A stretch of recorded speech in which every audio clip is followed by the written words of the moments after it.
What's up, guys? I don't even care anymore. I'm spilling the beans right now to you. Next month, we're releasing our first ever plugin. It's called Growlify. We released it for 1 week last year, and everyone went crazy. So we spent the last year developing it and adding in a ton of new features, redesigning everything, and making the whole thing sound crazy. Basically, it turns any sound into a growl bass. It's insane. If you guys want to get on the early access list so you can be notified as soon as it drops and get guaranteed the bonuses that come with it, click the link down below in the description and I'm gonna give you all the instructions. It's literally just you fill out your email. That's it.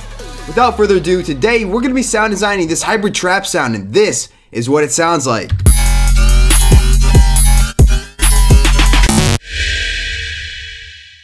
Hey, what's up, Rocket Parrot sound designers? Welcome to a brand new tutorial. Sorry about my camera. I don't know why it's lagging and doing all weird stuff right now.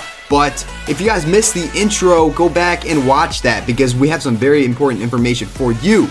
Okay, for you. So go ahead and watch that. But anyway, sorry about this lag. I don't know what's going on. I'm going to try and fix my camera later, but I'm not letting that stop me from making videos. Let's go ahead and jump straight into the tutorial here. So first things first, we're going to be starting off with our MB saw, which is going to be found in our analog selection for our wavetables. And so this sawtooth waveform is not a sawtooth waveform that we normally see it as. It sounds exactly like a saw,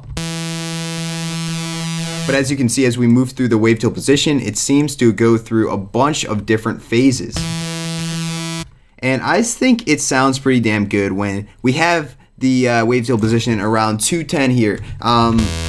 If we take a look at the 3D view here, it does go through a bunch of phases, but I like it around this sound. It just kind of creates a different sound for starting off with as opposed to a standard sawtooth waveform. A little bit different tone. So next thing we're going to do is turn on oscillator B, but we're going to drop oscillator B's level down because we are in fact going to be turning on frequency modulation on oscillator A and grabbing that signal from oscillator B. So go ahead and start to turn up the FM now.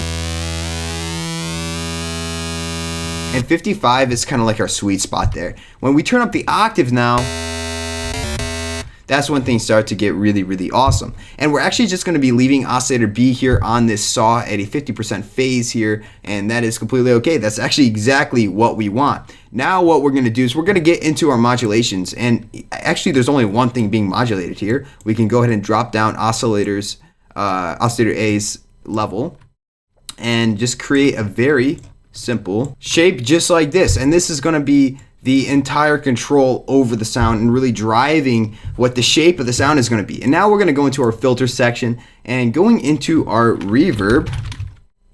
As you guys probably can't tell, but I don't have my contacts in. I can hardly see my screen right now, so I'm gonna have to type in each of the filters names because my vision's terrible. Anyways, go ahead and for this reverb filter, as we start to turn the cutoff, we start to hear, we do have some tones as we start to move through the cutoff.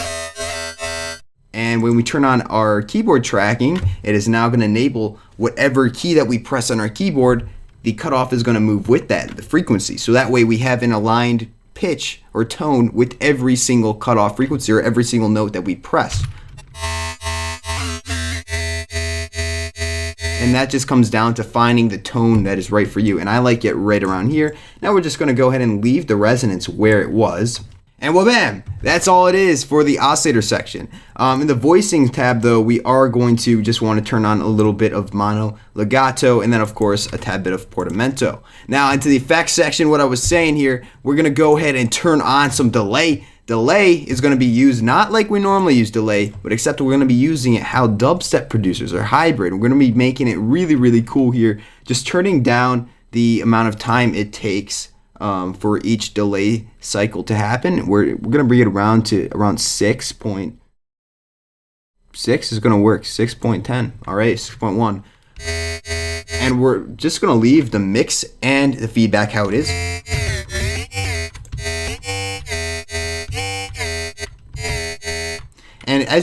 And very slightly you can start to really hear this smooth, weird, robotic sound kind of coming off of the delay here, and that's exactly what we want, but it's going to be more prominent once we turn on our compressor and select multiband.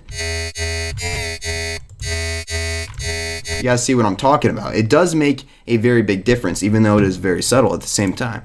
Next, we can turn on our distortion, and this is completely up to you depending on what kind of tone you're looking for. You can turn on downsample and then add in a little bit of crunch to the sound. Alright, so I'm going to leave the mix at around 50% there, nothing too crazy. And then finally, we're going to finish it off with just a little bit of dimension. I don't know what just happened with the mixer. We want this to go all the way down to 0. And then we want a very low size and then a decently high mix as well. And my mouse is sticking for some reason. I don't know what is going on with my equipment right now. Maybe turn up the portamento a little bit more. And when we go ahead and change the pitch by pressing different notes, that's when we start to create that really, really unique hybrid sound that we're looking for. And that is how we make a hybrid trap lead just like that. Now guys, if you haven't already signed up for the Growlify Early Access list, guys, this is going to be insane.